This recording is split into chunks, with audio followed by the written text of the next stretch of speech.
రంగారెడ్డి జిల్లా ఇబ్రహీంపట్నంలో సెంట్రింగ్ కార్మికుడు మృతి చెందిన ఘటన స్థానికంగా కలకలం రేపింది. స్థానికులు, కుటుంబ సభ్యులు తెలిపిన వివరాల ప్రకారం లింగంపల్లి అనుబంధ గ్రామమైన మనోహరాబాద్ కు చెందిన హనుమండ్ల పెంటయ్య సెంట్రింగ్ కార్మికుడుగా జీవనం సాగిస్తున్నాడు. 2025 నవంబర్ 16వ తేదీన ఆదివారం ఉదయం ఇబ్రహీంపట్నం వచ్చిన ఆయన మంచాల రోడ్డులో ద్విచక్ర వాహనంపై వెళ్తుండగా కోళ్ల డీసీఎం వాహనం ఢీకొట్టడంతో తీవ్రంగా గాయాలయ్యాయి. హుటాహుటిన స్థానికులు చికిత్స నిమిత్తం ఇబ్రహీంపట్నం అంబేద్కర్ చౌరస్తాలోని ఈషా హాస్పిటల్లో చేర్పించారు. చికిత్స అందిస్తుండగానే పెంటయ్య చనిపోయాడని వైద్యులు తెలిపారు. మరోవైపు వైద్యం వికటించడంతోనే మృతి చెందాడంటూ మృతుడి కుటుంబ సభ్యులు, బంధువులు ఆరోపించారు. పెంటయ్య కుటుంబానికి న్యాయం చేసే వరకు అక్కడ నుండి వెళ్లేది లేదని ఆసుపత్రి వద్ద ఆందోళన చేపట్టారు. సమాచారం అందుకున్న ఇబ్రహీంపట్నం పోలీసులు పెంటయ్య బంధువులకు సర్ది చెప్పారు. తర్వాత మృతదేహాన్ని అక్కడి నుండి ఇబ్రహీంపట్నం ప్రభుత్వ ఆసుపత్రికి పోస్ట్ మార్టం కొరకు తరలించారు.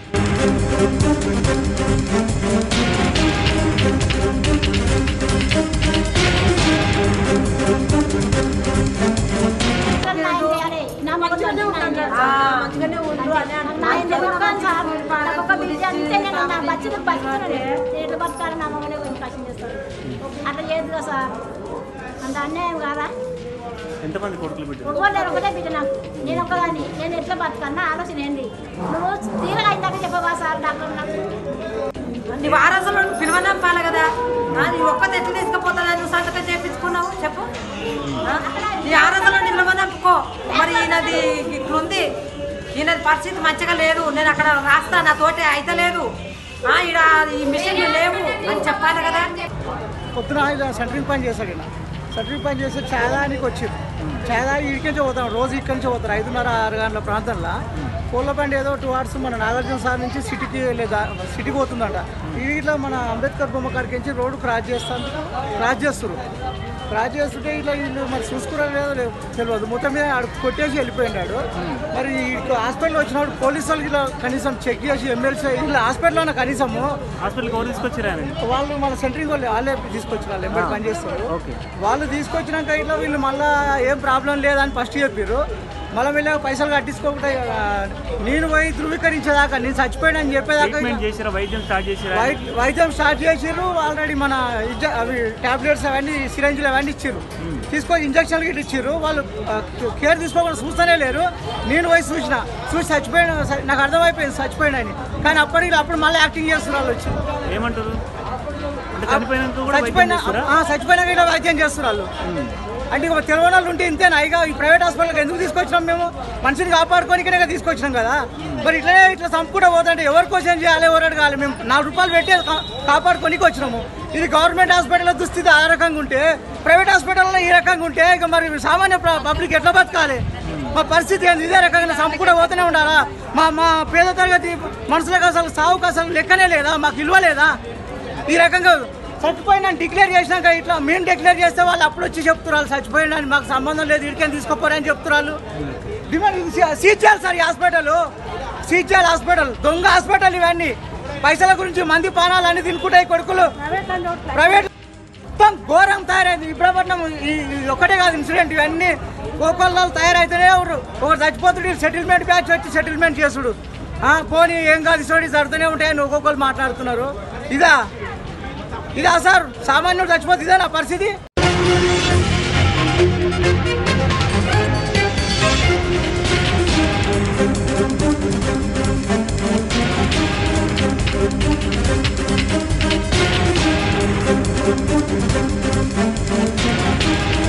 రంగారెడ్డి జిల్లా ఇబ్రహీంపట్నంలో సెంట్రింగ్ కార్మికుడు మృతి చెందిన ఘటన స్థానికంగా కలకలం రేపింది. స్థానికులు, కుటుంబ సభ్యులు తెలిపిన వివరాల ప్రకారం లింగంపల్లి అనుబంధ గ్రామమైన మనోహరాబాద్ కు చెందిన హనుమండ్ల పెంటయ్య సెంట్రింగ్ కార్మికుడుగా జీవనం సాగిస్తున్నాడు. 2025 నవంబర్ 16వ తేదీన ఆదివారం ఉదయం ఇబ్రహీంపట్నం వచ్చిన ఆయన మంచాల రోడ్డులో ద్విచక్ర వాహనంపై వెళ్తుండగా కోళ్ల డీసీఎం వాహనం ఢీకొట్టడంతో తీవ్రంగా గాయాలయ్యాయి. హుటాహుటిన స్థానికులు చికిత్స నిమిత్తం ఇబ్రహీంపట్నం అంబేద్కర్ చౌరస్తాలోని ఈషా హాస్పిటల్లో చేర్పించారు. చికిత్స అందిస్తుండగానే పెంటయ్య చనిపోయాడని వైద్యులు తెలిపారు. మరోవైపు వైద్యం వికటించడంతోనే మృతి చెందాడంటూ మృతుడి కుటుంబ సభ్యులు, బంధువులు ఆరోపించారు. పెంటయ్య కుటుంబానికి న్యాయం చేసే వరకు అక్కడ నుండి వెళ్లేది లేదని ఆసుపత్రి వద్ద ఆందోళన చేపట్టారు. సమాచారం అందుకున్న ఇబ్రహీంపట్నం పోలీసులు పెంటయ్య బంధువులకు సర్ది చెప్పారు. తర్వాత మృతదేహాన్ని అక్కడి నుండి ఇబ్రహీంపట్నం ప్రభుత్వ ఆసుపత్రికి పోస్ట్ మార్టం కొరకు తరలించారు.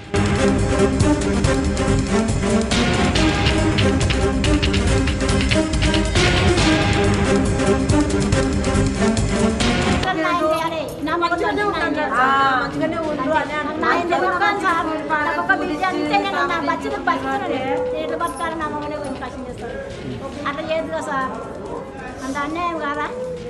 ఎంతమంది కొడుకులు బిడ్డలు? ఒక్కలేరు, ఒకటే బిడ్డ నాకు. నేను ఒక్కదాన్ని, నేను ఎట్లా బతుకన్నా ఆలోచన ఏంటి? నువ్వు తీరగా ఇందాక చెప్పవా సార్ డాక్టర్ నాకు? నీ వారసులను పిలువనంపాలి కదా, నీ ఒక్కతే ఎట్లా తీసుకుపోతుందా? నువ్వు సంతకం చేయించుకున్నావు చెప్పు. నీ వారసులను పిలువనంపుకో. మరి ఈయనది ఇట్లుంది, ఈయనది పరిస్థితి మంచిగా లేదు, నేను అక్కడ రాస్తా, నా తోటి అయితే లేదు, ఈడ ఈ మిషన్లు లేవు అని చెప్పాలి కదా. పొద్దున సెంటరింగ్ పని చేశాడు. ఈయన సెంటరింగ్ పని చేస్తే చాదానికి వచ్చింది. చాదా ఇక్కడి నుంచి పోతాం, రోజు ఇక్కడి నుంచి పోతారు 5:30-6 గంటల ప్రాంతంలో. కోళ్ళ బండి ఏదో 2 hours మన నాగార్జున సార్ నుంచి సిటీకి సిటీకి పోతుందంట. ఇట్లా మన అంబేద్కర్ బొమ్మ కాడికి నుంచి రోడ్డు క్రాస్ చేస్తుంటే ఇట్లా వీళ్ళు మరి చూసుకున్నారో లేదో తెలియదు. మొత్తం మీద కొట్టేసి వెళ్ళిపోయినాడు.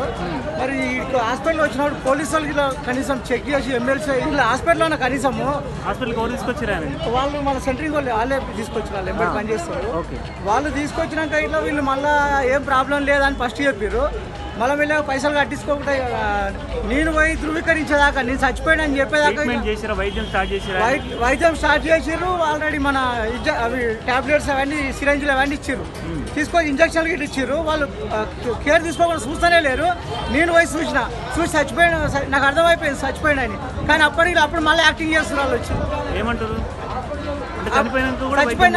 చచ్చిపోయినా ఇట్లా వైద్యం చేస్తున్నారు వాళ్ళు.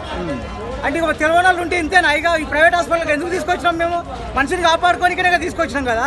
మరి ఇట్లా సంపుకుంటూ పోతుంటే ఎవరి కోసం చేయాలి, ఎవరు అడగాలి? మేము 4 రూపాయలు పెట్టి కాపాడుకోనికి వచ్చినాము.